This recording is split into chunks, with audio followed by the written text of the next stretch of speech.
Coucou tout le monde, bienvenue sur ma chaîne YouTube, j'espère que vous allez bien. C'est la première vidéo de ma chaîne, donc j'espère que ça vous plaira. J'ai voulu faire cette vidéo assez rapidement car mercredi 12 octobre, je suis allée chez Action. Et dans le rayon loisirs créatifs, j'ai vu ça, la toute nouvelle machine à découper et à embrosser de chez Action, donc la Love to Craft. Moi j'avais l'ancien modèle, celui-ci, que j'avais pas trouvé en neuf parce que quand il la vendait, eh bien, je m'étais pas encore mis au scrapbooking. Donc j'attendais impatiemment qu'il la remette en vente, ça fait plusieurs mois et il n'y en avait toujours pas. Donc je l'ai acheté sur Vinted, elle est d'occasion. Et comme la personne l'avait depuis un certain temps, j'avais peur qu'à un moment elle se casse ou voilà, avec l'usure ça ne fonctionne plus. Donc j'ai décidé de m'en prendre une autre au cas où celle-ci me lâcherait. Donc c'est celle-là. Elle est au prix de 39,99 €. Donc on va la déballer puis je vais vous montrer un peu les comparaisons avec l'ancienne. Donc je vais vous lire le descriptif. Machine de découpe et d'embossage pour format A5. Inclus 5 plaques pour couper et gaufrer le papier, 3 pochoirs de découpe et la fiche d'instruction. Donc voilà. Je ne sais pas si vous voyez bien. Et donc sur le côté, on vous montre tout ce qu'il y a dans le carton. Donc je sais que dans l'ancienne il y avait des dies et des dossiers de gaufrage. Dans celle-ci il y a uniquement des dies, il n'y a pas de dossier de gaufrage. Donc on va l'ouvrir. Donc à l'intérieur ça se présente comme ceci. On a les plaques.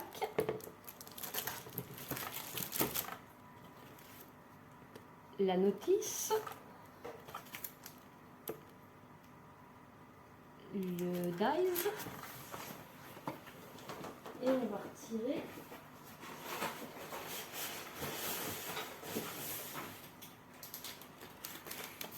voilà, ça se présente comme ça, et sur le côté vous avez la poignée. Donc on va enlever la poignée. Donc la poignée n'est pas en métal, elle est en plastique.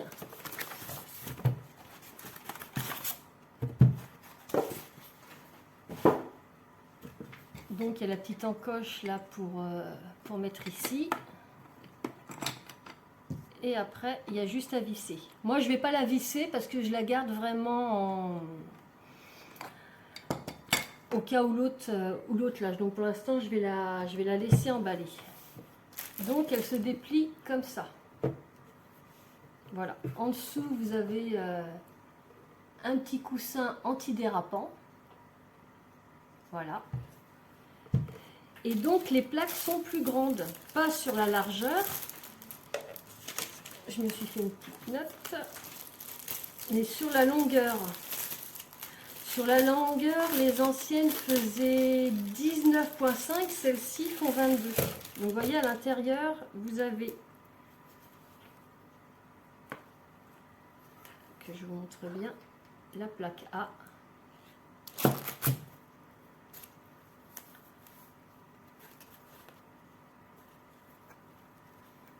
Vous avez une plaque C.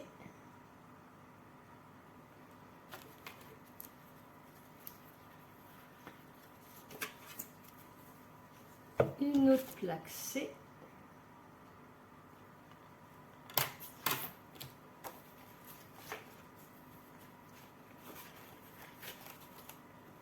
Vous avez cette fois-ci une plaque B. Si je ne me trompe pas, dans l'ancienne, il y avait 2 plaques B.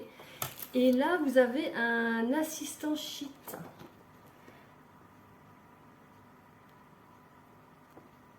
Voilà. C'est un petit papier plastique.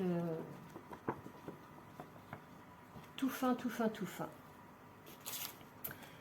Donc, je vais vous lire un peu les instructions qui disent. Alors, en français. Donc là, ils nous disent comment installer la poignée. Et après, matrice de découpe. Donc préparer la machine, des assiettes, le papier. Et la matrice de découpe. Placez la plaque A en bas.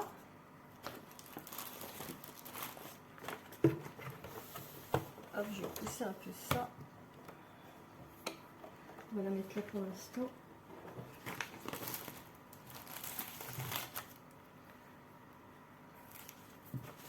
Donc la plaque A. Ensuite, puis la plaque B. Donc la plaque B qui est ici. Hop. Donc après, il faut mettre le papier. On va faire un exemple, hein, c'est juste pour montrer le papier.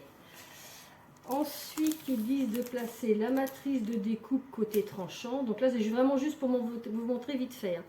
Et la plaque C. Voilà. Donc insérer les plaques dans la machine et tourner. Bon, ça on connaît. Là. Et après, pour les dossiers de gaufrage. Donc placer la plaque A, puis la plaque C. Le dossier de gaufrage avec du papier à l'intérieur, puis la plaque C alignée et insérée. La remarque, ça c'est très important, lorsque la pression n'est pas suffisante, l'assistant, donc ça,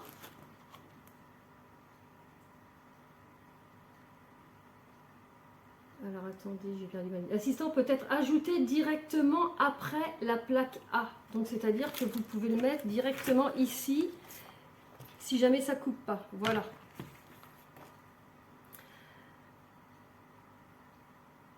Lorsque vous remarquez trop de pression, tournez doucement la poignée, Voilà, donc la nouveauté, c'est la longueur des plaques qui sont plus longues, parce que si je vous montre les anciennes, vous voyez, regardez.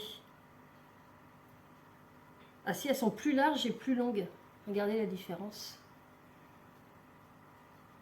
Donc là, et puis là, il y a une sacrée différence. Bon, pour les dasques qui sont longs, parce que je sais qu'il y en a Action qui sont longs, ça va être beaucoup mieux. Et donc là, voilà, il nous montre le petit schéma. Donc voilà, moi je la trouve intéressante. Le seule chose où j'ai un petit... pas un petit souci, mais où je me pose une question, c'est que le fait que la poignée soit en plastique. Parce que c'est vrai que l'autre était en métal. Donc est-ce que le fait de forcer au niveau des engrenages à l'intérieur, ça va pas finir par s'abîmer? Je sais pas. Mais en tout cas, voilà, c'est ce que je voulais vous montrer. Donc au niveau des dimensions, que je retrouve mon papier, voilà. Alors, donc les plaques, oui, comme je vous dis, par rapport à l'ancienne, elles sont plus grandes. Elle est plus lourde aussi, de 100 grammes. L'ancienne faisait 2,9 kg, celle-ci fait 3 kg. Au niveau de la hauteur, elle est plus haute aussi. L'ancienne faisait 14 cm, la nouvelle fait 18. Une fois dépliée, vous voyez, quand elle est comme ça, elle fait donc de là à là, elle fait 28,5 cm. Alors que l'autre, si je regarde, elle faisait 26. Et au niveau de la largeur, l'ancienne faisait 19,5 cm. Et celle-ci, elle fait 24. Donc oui, elle est beaucoup plus large. Mais et la hauteur, celle-ci fait... J'avais noté ça, la hauteur. 18 cm. Et l'ancienne faisait 14. Donc, elle est un peu plus volumineuse, mais l'avantage, c'est que ça se rabat. Et c'est vrai que pour transporter, c'est pratique. Donc, bah, écoutez, j'espère que cette vidéo vous aura plu. Si vous vous avez d'autres questions, bah, n'hésitez pas à me laisser des messages. Si je peux y répondre, j'hésiterai pas. Et si vous avez aimé la vidéo, pensez à vous abonner et à liker. À bientôt!